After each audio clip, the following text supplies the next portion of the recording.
하나님 말씀은 사무엘상 2장 27절부터 35절까지입니다. 사무엘상 2장 27절부터 35절까지입니다.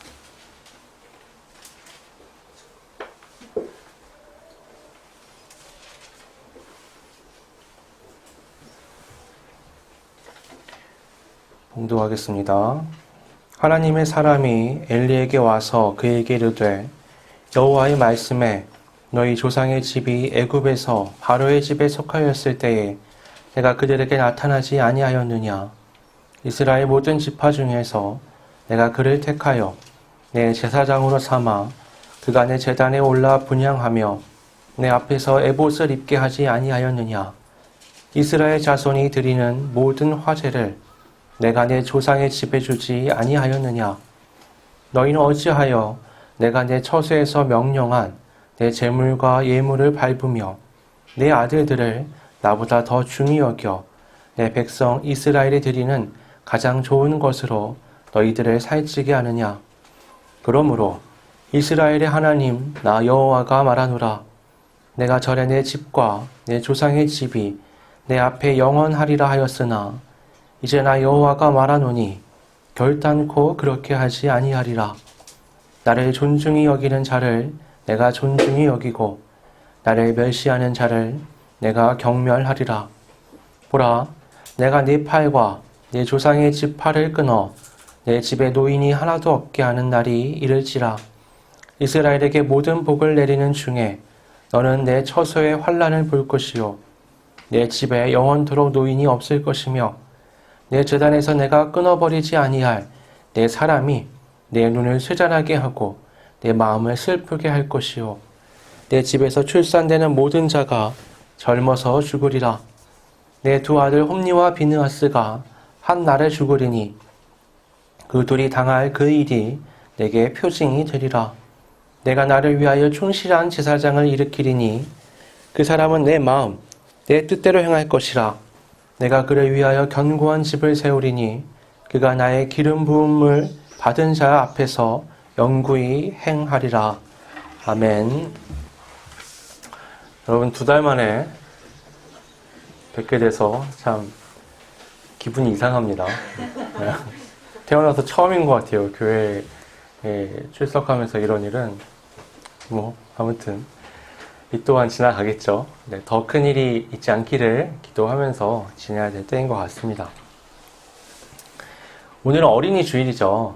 네, 주로 어린이의 인권이나 가치 이런 것들에 대해 설교를 했는데 오늘은 이 교육에 대한 것에 대해서 특히 가치관이라는 것에 초점을 맞춰진 교육에 대해서 한번 우리가 나눠보려고 합니다.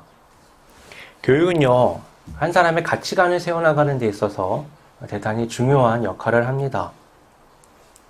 우리의 지난 역사를 살펴보면 우리가 기록한 역사와 일본이 기록한 역사, 중국이 기록한 역사가 굉장히 다르죠. 예를 들면 일제강점기에 대해서 일본은 우리랑 굉장히 다른 역사 교육을 시키는데 거의 잘 시키지도 않지만 학교에서 가르치는 걸 보면 마치 우리가 원해서 일본 밑에 들어간 것처럼, 그리고 강제징용을 당한 사람들, 또 끌려갔던 사람들이 다 자발적으로 돈 때문에 그 일들을, 또 그 고통들을 자초했다라고 기록하고 있습니다. 그래서 어떻게 얘기하냐면, 아니, 우리가 너네를 도와줬고 너네를 구해줬고 너네를 위해서 많은 것들을 해줬는데 왜 그때는 그렇게 하고 이제 와서 우리를 힘들게 하느냐, 이렇게 얘기하는 거죠. 근데 여러분, 거짓이지만 그렇게 수십 년을 학교에서 가르쳐 놓으니까요, 일본 국민 대다수는 그게 사실이라고 알고 있는 거죠. 중국은요, 지금 고구려 역사를 자기네 역사라고 말합니다. 그렇게 가르친 지 꽤 됐어요. 이제 이게 오래되면 이제 뻔히 보이는 겁니다. 이게 20년, 30년 지나가면 나중엔 당연히 어떻게 해요? 야, 고구려는 중국 역사지 왜 니네는 우리 역사를 갖다가 니네 역사라고 해? 이렇게 얘기할 게 뻔한 거죠. 왜 그러느냐?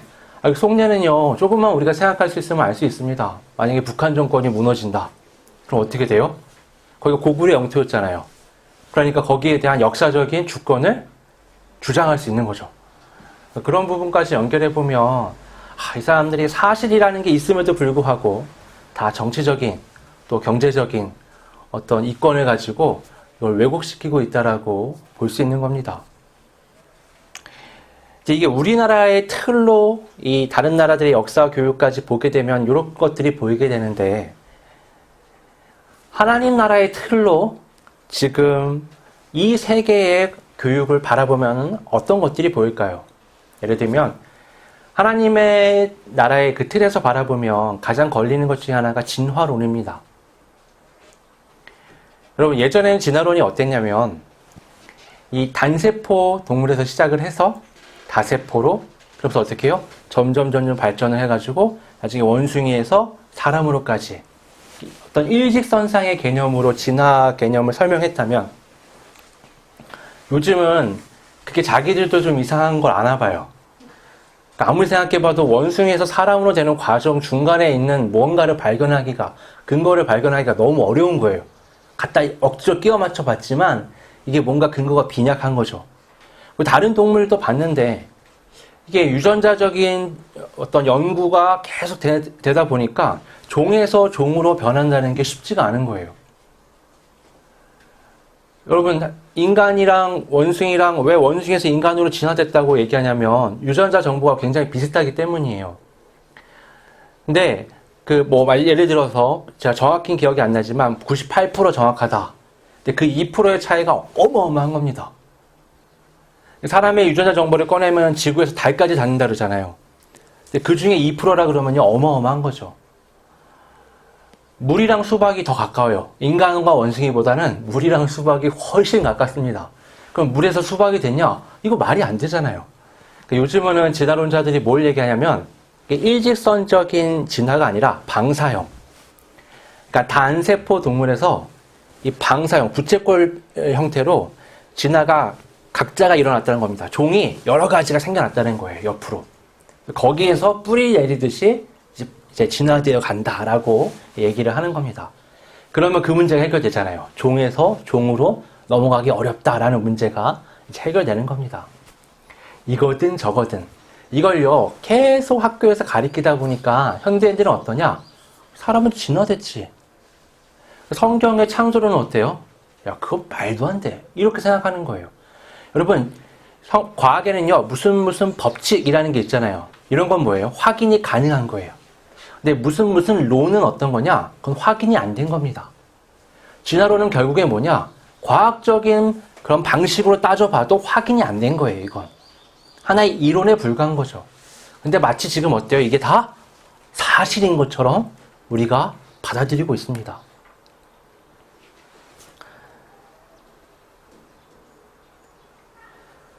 과학이라는 게요, 그러니까 결국에 뭐냐? 우리가 생각하는 논리적이고 이성적인 작업을 통해 나왔다라기보다 지금의 과학은 그것이 비과학적이라고 우리가 볼 수 있어도 과학이란 이름만 갖다 붙이면 맹신하게 되는 어떤 신앙의 대상으로까지 과학이 변질돼 버린 거죠.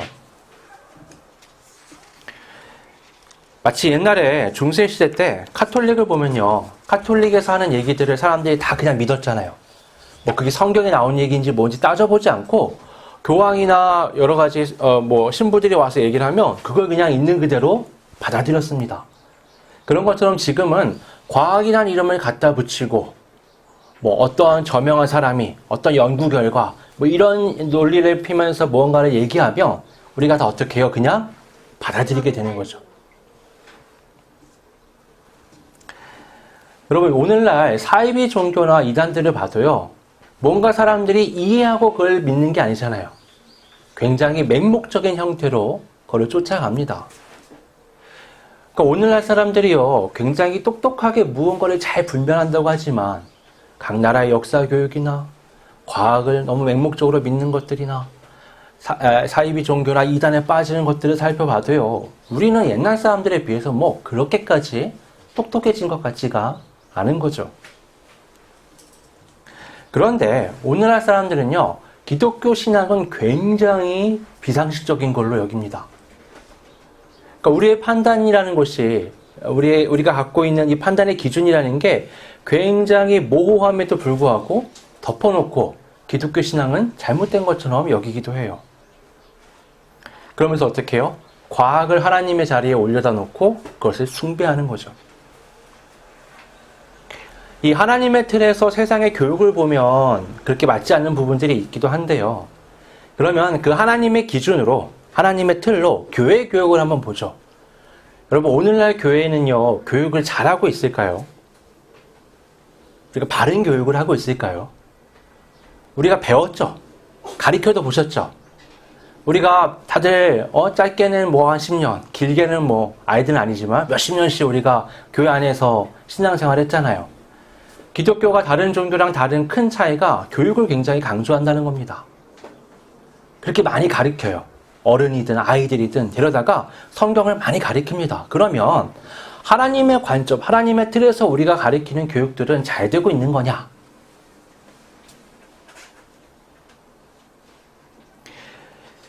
애석하게도 이 성경에 기록된 이스라엘의 역사, 또 지난 이 교회의 역사를 우리가 뒤돌아보게 되면 교육이 그렇게 잘 되고 있었나? 잘 해오고 있었나?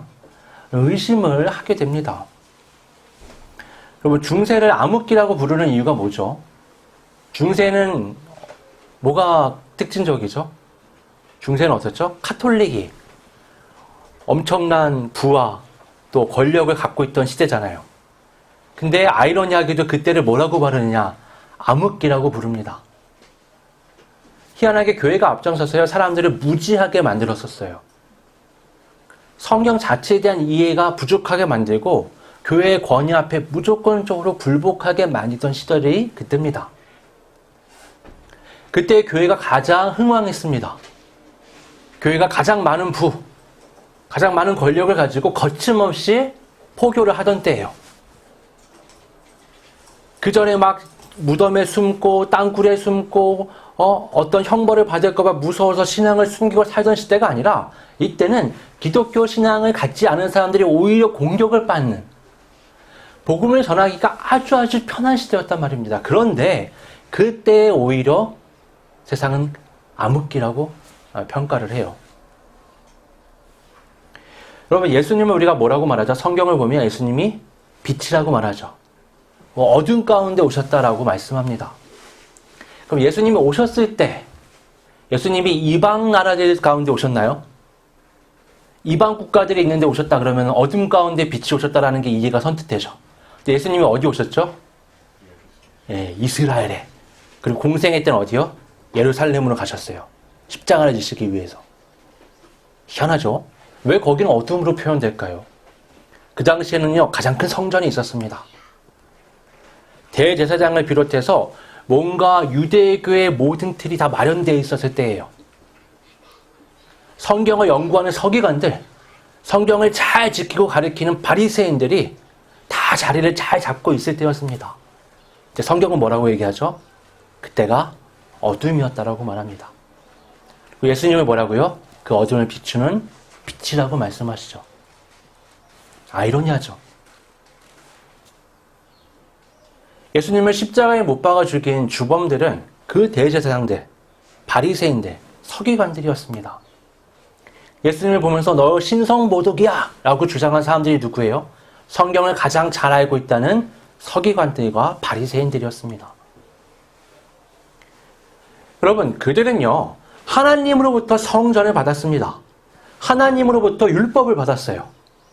그걸 토대로 그 성전에서 제의드리는 모든 과정과 하나님이 주신 율법을 토대로 신앙관을 만들어 온 겁니다. 근데 하나님으로부터 오신 살아있는 말씀인 예수 그리스도를 만났을 때 충돌하게 되잖아요. 그 결과가 십자가잖아요. 그러니까 뭔가 교육이 잘못된 겁니다.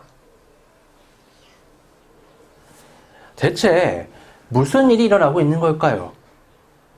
여러분, 우리가 다 알다시피 사실은 하나잖아요. 사실은 여러 가지가 아닙니다. 사실은 하나입니다. 진리는 하나예요. 진실은 하나입니다.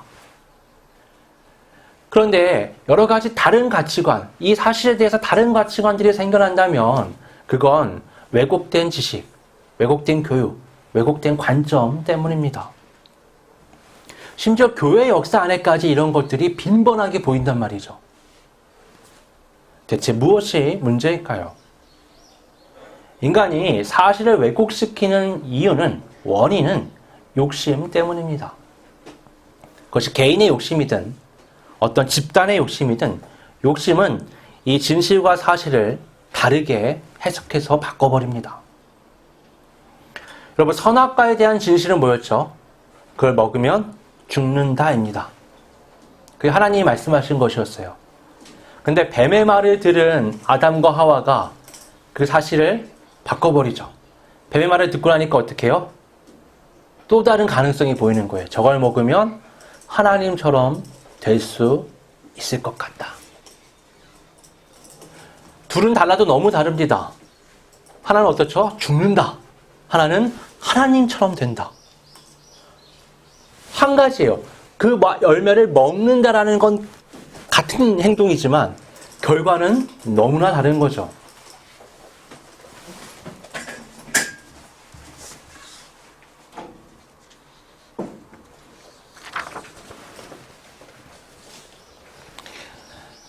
하나님의 말씀은요, 믿음으로 반응해야만 되는 것이었습니다. 아, 하나님 말씀은 하나님이 먹으면 죽는다라고 말씀하셨지. 근데 뱀의 말은 어떻죠? 욕심으로 반응하는 거예요. 아, 저거 먹으면 하나님 말씀이 아니라 하나님처럼 될 수 있을 가능성이 있대. 인간의 마음에요, 하나님을 향한 믿음의 자리에 욕심이 대신 자리하게 되는 거죠. 그리고 욕심을 따라 인간은 거짓을 선택하는 겁니다. 그리고 거짓 속에서 인간은 죽음을 형벌로 맞게 되었던 거죠. 이 과정을 살펴보면 인간이 왜 그렇게 왜곡된 선택을 잘 하는지, 또 왜곡된 지식을 가르치고 왜곡된 선택을 유도하는지 알 수 있는 겁니다. 로마서의 말씀처럼 인간은 자기 좋을 대로, 한마디로 욕심을 따라 살아가는 심판받은 존재들입니다. 여러분, 이스라엘이 광야에서 40년을 보냈잖아요. 이 기간은요, 그런 인간적인 시각을 씻어내는 시간이었습니다. 출애굽 1세대는 어때요?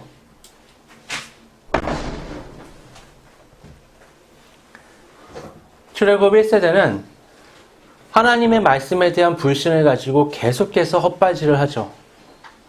하나님을 신뢰하지 않습니다.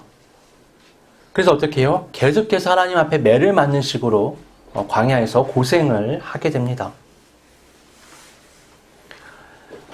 반면에 출애굽 2세대는 아무것도 없는 광야에서 하나님의 공급하심만을 통해서 삶을 살게 되죠.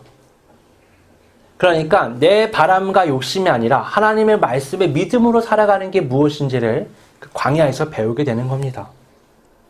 이 1세대에서 2세대로 넘어가는 과정 가운데 이스라엘은 인간적인 욕심을 따는 시각에서 하나님의 말씀에 대해 믿음으로 반응하는 진정한 삶으로 전환되는 거였죠. 그런데 가나안 땅에 들어가 보니까 상황이 또 달라지는 거예요. 가나안 땅에 들어가니까 뭐가 있죠? 땅이 있습니다. 이 땅에서 농사를 지어야 돼요. 하나님은 보이지 않지만 흙은 만져집니다. 떠있는 구름이 보여요. 거기서 떨어지는 빗방울들이 보이는 겁니다. 그 결과도 풍요를 통해서 눈에 보이는 거죠. 그래서 그 땅에 있는 원주민들에 따라 바알과 아세라 신을 섬기기 시작하는 겁니다. 구름과 땅을 신으로 섬기기 시작하는 거죠. 그래서 하나님은요, 그들이 쫓아내지 않은 이방인들을 들어서 그들을 치셨습니다. 그럼 어때요? 정신이 번쩍 들어서 하나님 앞에 하나님 죄송합니다. 잘못했습니다. 구원해 주십시오라고 간청하게 됩니다. 그럼 하나님이 사사를 일으키셔서 이스라엘을 구원하십니다. 그러면 평화가 몇십 년 동안 지속이 돼요. 또 시간이 지나면 어떻죠? 다시 우상 숭배를 합니다. 하나님이 다시 이방인을 들어서 치시고 그들이 회개하고 그럼 하나님이 다시 사사를 일으켜서 그들을 구원하시죠. 그럼 또 평화가 지속되고 또 우상 숭배에 빠집니다. 이 악순환이 이스라엘 백성들이 가나안 땅에 있는 동안 반복되었던 겁니다. 근데 여러분, 이런 식의 죄가 반복되면요, 사람이요 좀 무뎌집니다. 둔해져요. 처음에는 작은 잘못에 놀라다가 반복되고 그러면 큰 잘못도 어때요? 무덤덤한 겁니다. 마지막 사사를 우리가 누구로 알고 있죠? 보통 삼손이라고 알고 있죠. 사사기에 등장하는 마지막 사사는 삼손이 맞습니다. 이 삼손은 어떻죠? 그런 것도 있어요. 근데 그런 것보다 이 사람 유대인인지 블레셋인지 구분이 안 될 정도로 사람이 조금 가치관이 희미합니다. 나실인이고 뭔가 구분되어서 유대인 중에서도 거룩한 사람으로 태어났는데 근데 그 삶은 어떻죠? 그런 정도가 아니라 이게 이방인인지 유대인인지 구분이 안 될 정도로 방탕한 삶을 사는 거예요. 그러니까 마지막에 결국 사사로서의 역할을 해내긴 합니다. 하지만 그의 의식은 굉장히 망가져 있는 상태였죠. 그런데 마지막 사사는 그가 아니었어요. 사실 오늘 성경에 나오는 엘리가 마지막 사사입니다. 이 사무엘상 2장에 등장하는 엘리는 제사장이면서 동시에 사사였어요. 근데 그는 이 다윗 삼손보다도 더한, 삼손은 마지막에 자기 역할이라도 했잖아요. 엘리는 그마저도 하지 못하는 사람이 되고 맙니다. 근데 이 장을 보면 이 엘리와 대조적으로 등장하는 사람이 한나예요. 우리가 기억하는 한나는 어떤 사람이죠? 아기를 갖지 못해서 하나님 앞에 슬피 울며 기도하다 하나님의 은혜로 사무엘을 낳고 또 사무엘을 하나님한테 드리고 또 자식을 낳았던 여인으로 우리가 알고 있잖아요. 근데 이 사무엘상 2장을 자세히 살펴보면 이 한나와 엘리가 아주 대조적인 사람으로 등장을 합니다.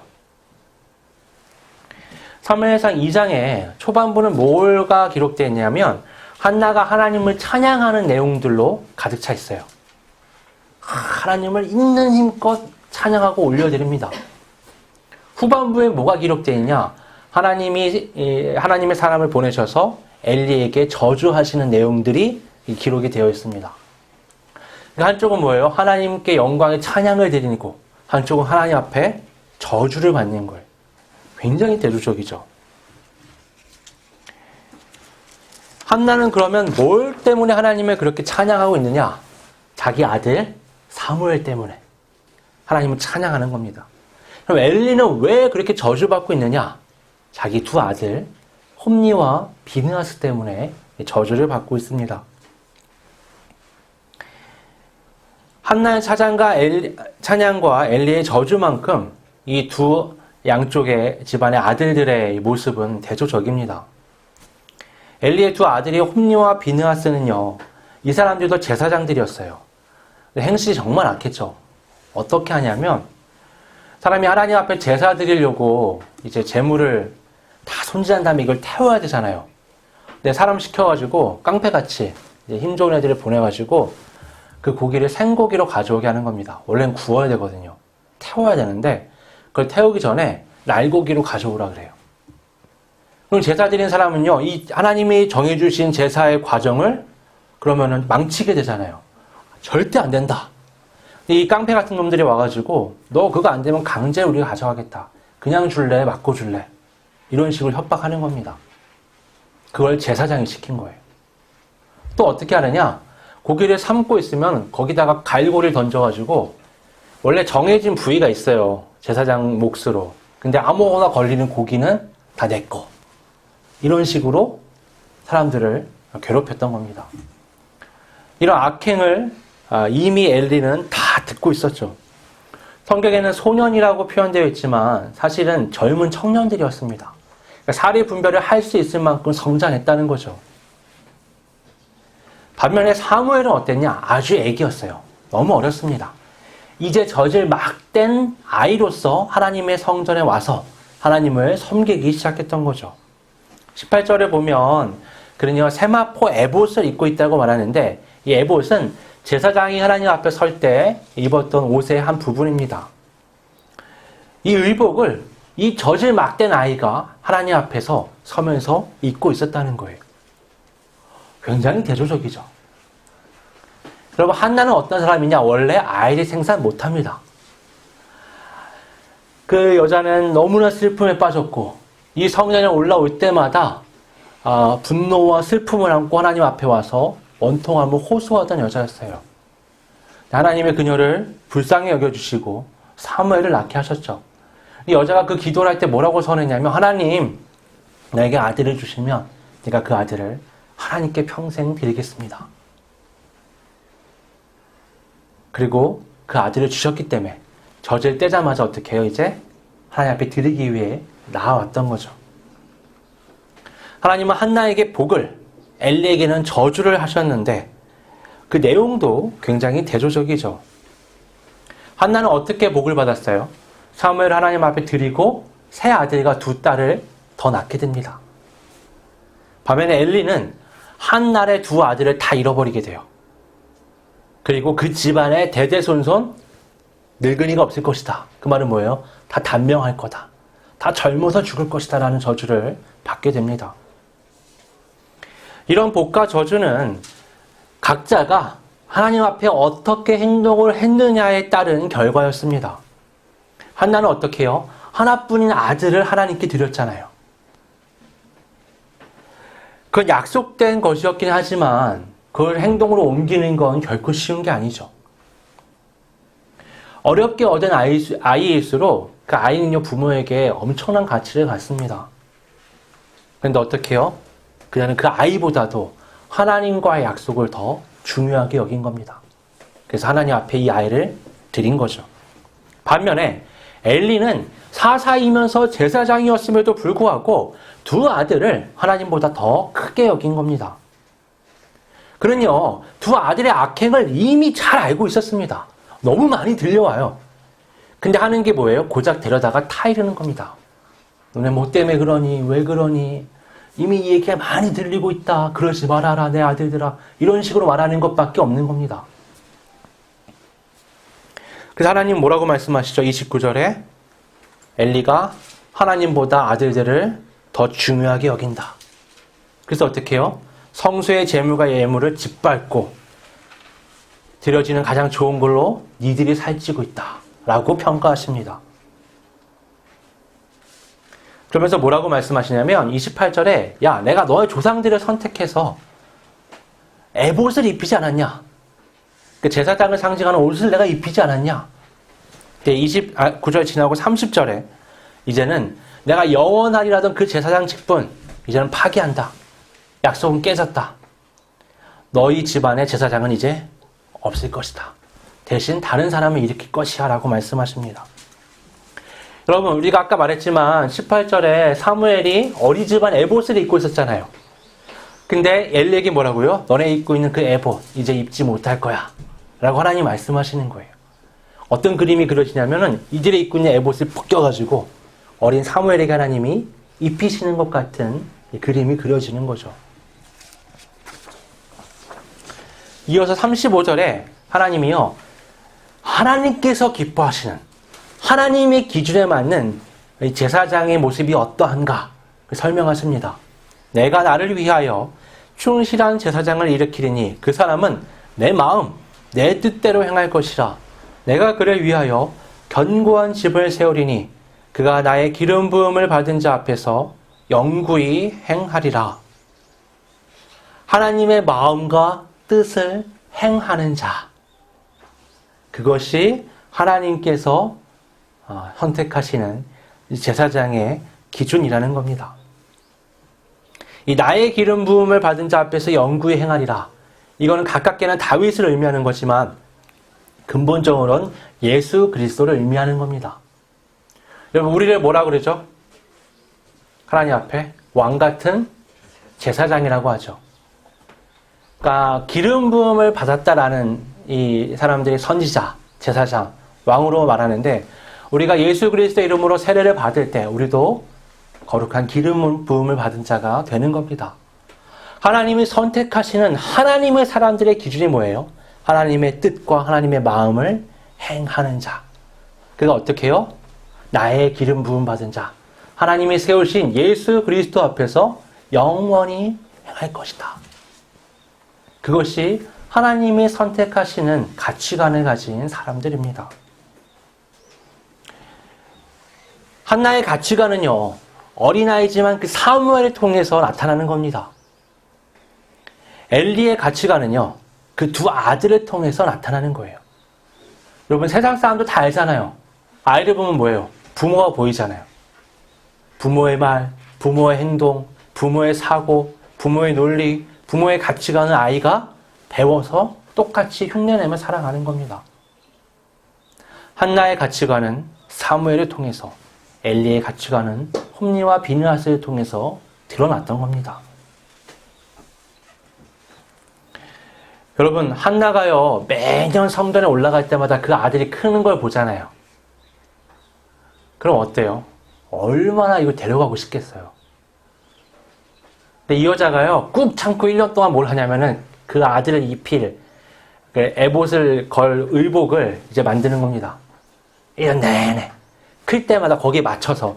그러면 올해 요 사이즈로 맞췄으면 다음에는 요 사이즈잖아요. 그거 하면서 이 아들이 어떻게 크는가, 어떻게 자라는가 너무나 궁금하고 뭐 이런 마음들이 있잖아요. 속상하고. 근데 그 에봇에 가서 입힌다는 건 뭐예요? 매년. 내 마음은 이렇지만 너는 하나님 앞에서 이 옷에 맞는, 이 에봇에 맞는 거룩한 직분을 꾸준히 잘 수행하라는 거예요. 그 아들을 직접 가르치진 않지만 이 옷에 이 어머니가 아들을 가리키는 모든 교훈이 담겨 있는 겁니다. 엘리는 어때요? 그 아들들의 범죄를 보면서도 체벌하지 않잖아요. 아들들을 위하는 것 같지만 어때요? 하나님은 보이지 않는, 결국 아들들을 한 죽음으로 몰아넣는 행동을 하게 된 거죠. 여러분, 오늘날 우리는 무엇을 최우선에 두고 살아가고 있습니까? 그것에 따라서요, 우리가 바라보는 세계가 너무 달라집니다. 한국인으로 우리가 바른 역사관을 가지고 살아가는 것 중요하죠. 이 세대를 살아가는 사람으로서 바른 정신을 가지고 살아가는 것 매우 중요합니다. 하지만 그보다 더 우선적으로 우리에게 필요한 것은 하나님의 백성다운 가치관을 가지고 살아가는 겁니다. 인간의 욕심이 아니라 하나님의 뜻, 하나님의 말씀이 삶의 원동력이 돼서 행동하게 되는 그런 바른 삶을 살아가야 합니다. 그 시각으로 바라볼 때 우리가 나아가야 올바른 그리스도의 삶의 미래를 그려볼 수 있는 겁니다. 그 가치관으로 아이들을 가리킬 때 이 아이들이 하나님의 백성다운 삶을 살아갈 수 있게 되는 겁니다. 한나와 사무엘, 엘리와 두 아들을 생각해 보면서 하나님의 최우선에 두는 삶이 무엇인지 고민해보고 우리도 그 삶을 살아갈 뿐만 아니라 우리의 자녀들도 그 삶을 살아갈 수 있는 건강한 그리스도의 삶을 살아가시기를 주님의 이름으로 축원합니다. 이 시간 함께 기도하겠습니다. 아버지 하나님, 세상에 많은 사람들이 서로 다른 가치 기준을 가지고 무언가를 바라보며 살아갑니다. 그래서 때로 그들이 한 무리로 뭉칠 때도 있지만 대립되어 충돌할 때도 있습니다. 나라와 나라가, 민족과 민족이 부딪히고 여러 가지 어려운 일들이 생겨나는데 이런 때 우리는 하나님의 관점으로 우리의 삶을 바라보면서 내 자신을 점검해보는 시간을 가졌습니다. 인간적인 많은 좋은 기준들이 있지만 그보다 더 우선적으로 하나님의 기준으로, 하나님의 가치관으로 하나님을 중요하게 여기며 우리의 삶의 많은 것들을 바라보고 하나님의 뜻대로, 하나님의 말씀대로 행하는 온전한 그리스도인의 삶을 살아갈 수 있도록 성령님 인도하여 주시옵소서. 우리 한 사람 한 사람이 그 삶을 살아갈 뿐만 아니라 우리의 자녀들도 그 삶을 살아갈 수 있도록 계속해서 다음 세대에게 이 가치관을 물려줄 수 있는 교육을 해나갈 수 있도록 성령께서 붙잡아 주시옵소서. 거룩하신 예수님의 이름으로 기도드립니다. 아멘.